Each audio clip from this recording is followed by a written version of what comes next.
आदरणीय अध्यक्ष जी, मंच पर उपस्थित सम्राट अशोक क्लब के भाई सिद्धानंद मौर्य जी, मुखिया जी, और मैं आभारी हूँ विजय बहादुर मौर्य का, जिन्होंने मुझे आमंत्रित किया। अब बहुत गहरी बात कहने का यहाँ अवकाश है या नहीं है, ये तो मैं नहीं समझ पा रहा हूँ, क्योंकि हम लोग की आदत विश्वविद्यालयों में बोलने की है। जवाहरलाल नेहरू विश्वविद्यालय से लेकर के काशी हिंदी विश्वविद्यालय, बड़े बड़े विश्वविद्यालयों में बहुत आग्रह पर कभी कभी जाते हैं, अक्सर वहाँ भी नहीं जाते हैं, लेकिन विजय जी का प्रेम खींच लाया। और मैं समझता हूँ कि यहाँ की अधिकांश जनता गौतम बुद्ध का प्रेमी है, इसलिए सभागार में उपस्थित सभी बौद्ध प्रेमियों, जितना इतिहास की जानकारी है, प्राचीन भारत का इतिहास की जानकारी है, या जितनी खुदाई हो रही है, उससे एक पता चलता है कि प्राचीन भारत का इतिहास बौद्ध भारत का इतिहास है, इसमें कोई शंका नहीं है। भारत में अभी तक जितने भी मंदिर मिले हैं, वे सभी के सभी मंदिर धरती के ऊपर मिले हैं, लेकिन भारत में जितने भी बौद्ध मठ और स्तूप मिले हैं, वे सभी के सभी धरती के नीचे मिले हैं। इससे साबित होता है कि बौद्ध धर्म, बौद्ध सभ्यता, बौद्ध संस्कृति, बौद्ध स्तूप, बौद्ध विहार, बौद्ध मठ धरती के नीचे है, इसलिए वह हिंदू संस्कृति से पुरानी है। मानते बहने खान गाय दे दिया बहना तिलका रमेश के संभल के। अभी दो मैं उदाहरण दे रहा हूं। एक उदाहरण आपको कर्नाटक से। कर्नाटक में एक जगह है सनाथी। सनाथी में है चंद्रलांबा देवी का मंदिर। उसमें चंद्रलांबा देवी की मूर्ति है और उसकी पूजा पाठ लंबे समय से, पता नहीं कितने वर्षों से लोग करते थे, कि अचानक एक दिन चंद्रलांबा मंदिर का छत जो है आंधी और तूफान में गिर गया। और जब चंद्रलांबा देवी मंदिर का जब छत गिरा, वो फर्श पर गिरा। संयोग देखिए कि उस मंदिर का छत और फर्श दोनों सम्राट अशोक के शिलालेख से बना हुआ था। और अभी इतिहासकारों के सामने नए 4 शिलालेख अशोक के आए हुए हैं, जिसको पढ़ भी लिया गया है। यह घटना कर्नाटक की सनाथी नामक स्थान की है। मतलब कि वो मंदिर का फर्श, मंदिर का छत और जिस शिलापट पर देवी बैठी थी, वो शिलापट भी अशोक का शिलालेख था। दूसरा उदाहरण, हजारों उदाहरण दे सकता हूं, लेकिन एक दो उदाहरण से समझिए। दूसरा उदाहरण हम लोगों को अभी हाल ही में आंध्र प्रदेश में मिला है। आंध्र प्रदेश के गुंटूर जिले में शिव जी का मंदिर है, बहुत पुराना और बहुत विशाल। कहा जाता है कि उस शिव मंदिर का निर्माण 13वीं सदी में रेड्डी साम्राज्य के राजाओं ने कराया था, और वो शिव मंदिर जो है वो एक किले के अंदर है। वहाँ के लोग, वहाँ का ट्रस्ट, वहाँ की सरकार चाहे कि क्यों नहीं, ये बहुत प्राचीन शिव मंदिर है, इसके गर्भगृह का फिर से हम लोग जीर्णोद्धार करा दें। गर्भगृह टूट फूट गया था, तो गर्भगृह को अभी हाल ही में तोड़ा जाएगा शिव मंदिर। तो जब शिव मंदिर के गर्भगृह को तोड़ा गया तो थोड़े ही सी नीचे वहां स्तूप मिल गया, बौद्ध स्तूप। सरकार पशुपक्ष में पड़ गई, सबसे में पड़ गई। क्या किया? पूरा तत्व की टीम आई, खुदाई हुई और कहा गया कि अब ये तो शिव मंदिर ही बौद्ध स्तूप के ऊपर बना। अब उनकी स्तूप पुराना है, इसलिए शिव मंदिर को यहाँ से ट्रांसफर किया जाए और स्तूप को किसी तरह बौद्ध स्तूप को संरक्षित किया जाए, यही डिसीजन हुआ। ये घटना आंध्र प्रदेश की है। और आपको जानकर के आश्चर्य होगा कि आंध्र प्रदेश 2014 में तेलंगाना से अलग हुआ। तेलंगाना से 2 राज्य वहां बन गए, एक तेलंगाना और एक आंध्र प्रदेश।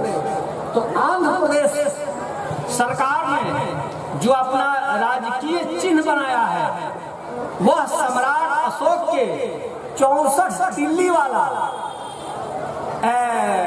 ये थम चक्र है। और हाँ, 64 तिल्ली का, वो 64 तिल्ली का जो थम चक्र है वो अमरावती स्तूप से लिया गया है। अमरावती का जो आर्ट है, बौद्धिस्ट आर्ट, उसी से। और हम चक्र ही अब से आंध्र प्रदेश का राजकीय चिन्ह है। और यह तो बात आप जानते ही हैं कि बिहार सरकार का राजकीय चिन्ह क्या है? बोधि वृक्ष है। देश जग रहा है, अपनी पुरानी विरासत को पहचान रहा है। वो दिन दूर नहीं जिस दिन तमाम सारी गड़ी हुई चीजें धरती के नीचे से निकलेंगी और भारत का इतिहास बदलेगा। अभी भी बिहार में, जिस बिहार के हम लोग निवासी हैं, अभी 3 जगह बिहार में खुदाई चल रही है। एक खुदाई हो रही है नालंदा के पास तेलहंडा में, तेलहरा, और दूसरी खुदाई हो रही है सिवान में तीतर स्तूप का, और तीसरी खुदाई हो रही है लखीसराय में लाली पहाड़ी की। तो ये जो नालंदा के पास अभी हम गए थे, जो तेलहरा में खुदाई हो रही है, वहां तो यह कहा जा रहा है, हम तो देखे भी कि नालंदा से भी प्राचीन विश्वविद्यालय वहां है। 3 ताला है, 3 ताला तो हम देखे, 3 ताला है तेलहरा। और तेलहरा का पता हम लोगों को 2014 में पता चला, मतलब कि आज से 4 साल 4.5 साल पहले। उसके पहले हम लोग को नहीं पता था कि तेलहरा में बहुत बड़ा बौद्ध विश्वविद्यालय था। लेकिन बिहार की जनता पहले से जानती थी कि तेलहरा में कुछ है। उसी से यहाँ एक कहावत चलती है हमारे क्षेत्र में, भोजपुरी में, कि तेलहंडा में चल जाओ। इतिहासकार और पुरातत्व के सारे जानकार को तो 2014 में मालूम हुआ कि तेलहंडा में बहुत बड़ा विश्वविद्यालय है।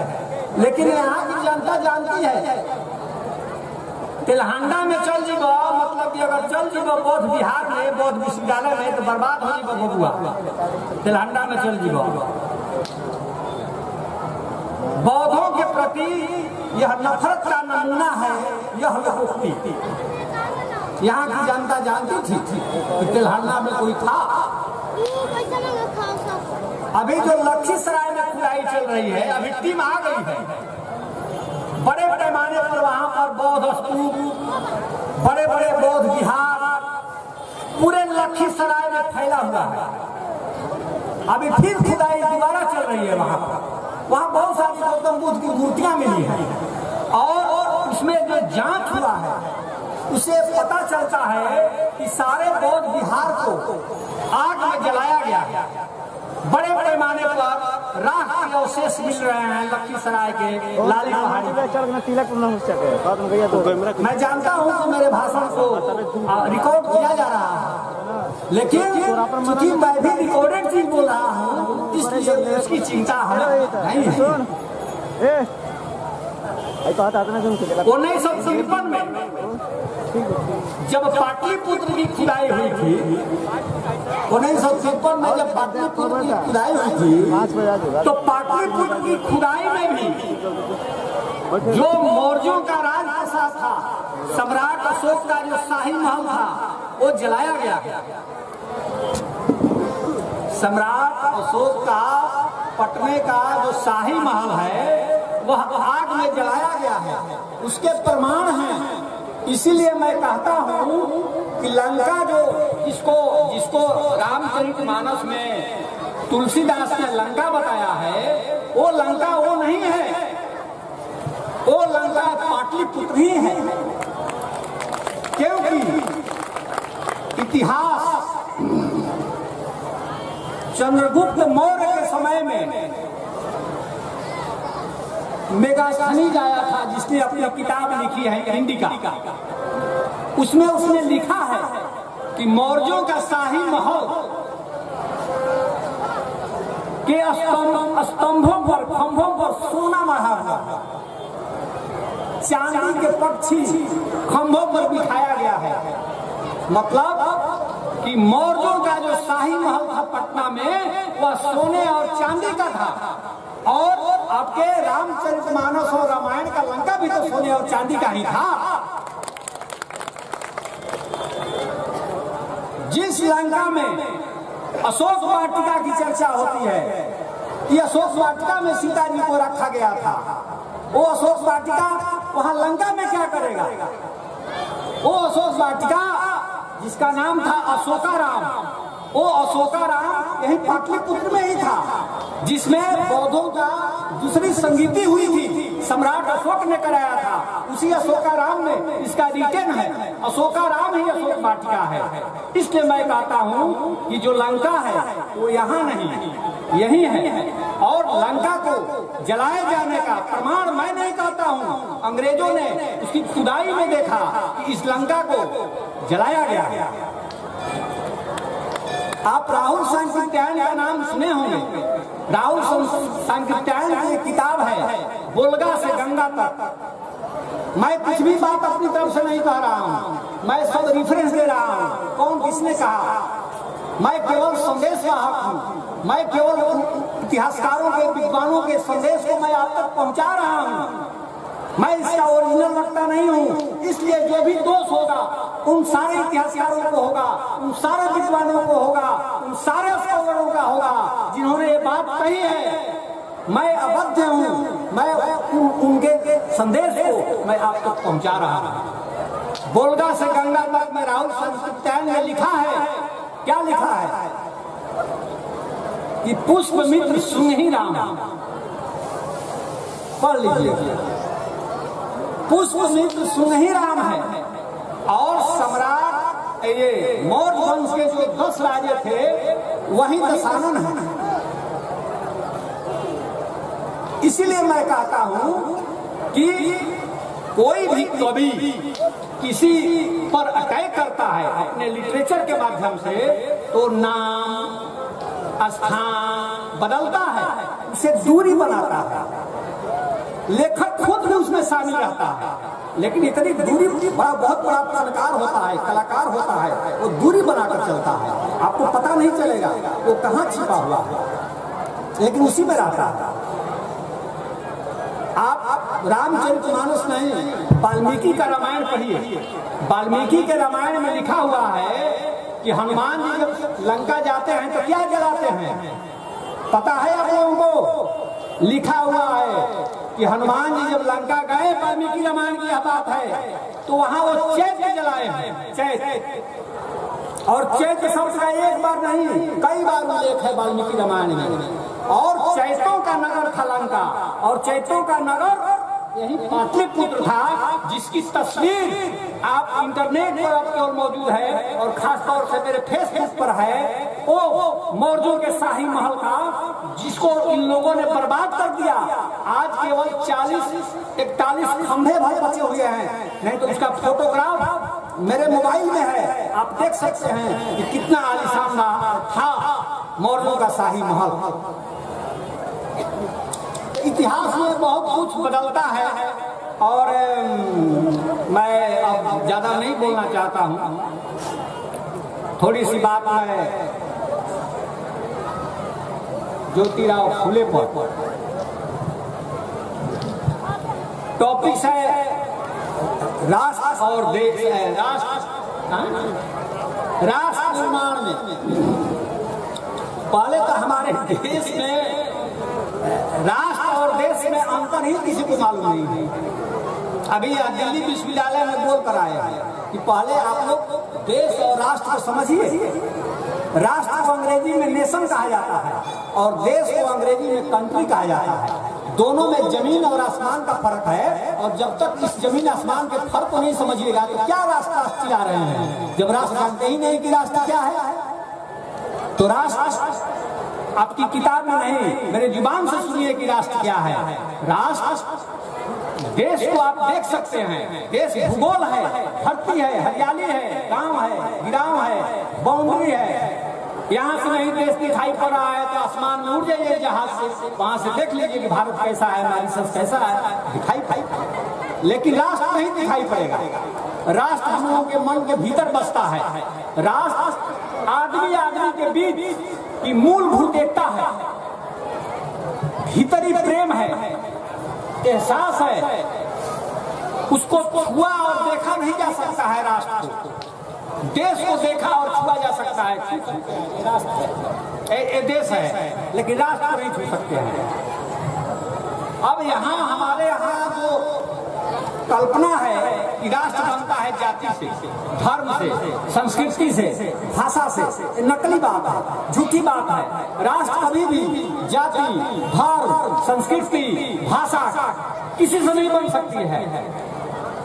राष्ट्र बनता है सामाजिक और आर्थिक समानता के आधार पर। जब तक देश में, किसी भी देश में सामाजिक और आर्थिक समानता नहीं होगी, अमीरी और गरीबी के बीच बहुत दूर का फासला होगा, तब तक कोई देश कभी राष्ट्र नहीं बन सकता है, कदापि नहीं। आप उदाहरण से समझ लीजिए कि इंग्लैंड और अमेरिका दो देश हैं। इंग्लैंड की भाषा अंग्रेजी है और अमेरिका की भाषा भी अंग्रेजी है। भाषा के स्तर पर इंग्लैंड और अमेरिका एक है। इंग्लैंड का धर्म क्या है? ईसाई धर्म है, क्रिश्चियन। और अमेरिका का धर्म क्या है? ईसाई धर्म है। धर्म के आधार पर भी इंग्लैंड और अमेरिका एक ही है। तो धर्म और भाषा का आधार तो है ही, दोनों जो लोग हैं वो भी एक ही है। इंग्लैंड के लोग विशेष प्रजाति के हैं और अमेरिका के लोग विशेष प्रजाति के हैं। वंश, नस्ल, भाषा, धर्म सब एक है इंग्लैंड और अमेरिका का। लेकिन इंग्लैंड और अमेरिका दोनों दो राष्ट्र हैं। कहाँ एक हो रहे हैं? आप स्विट्जरलैंड को देखिए। स्विट्जरलैंड में 3 तरह के लोग रहते हैं। वहाँ फ्रेंच लोग रहते हैं, वहाँ जर्मन लोग रहते हैं, वहाँ इटालियन लोग रहते हैं। 3 तरह के लोग।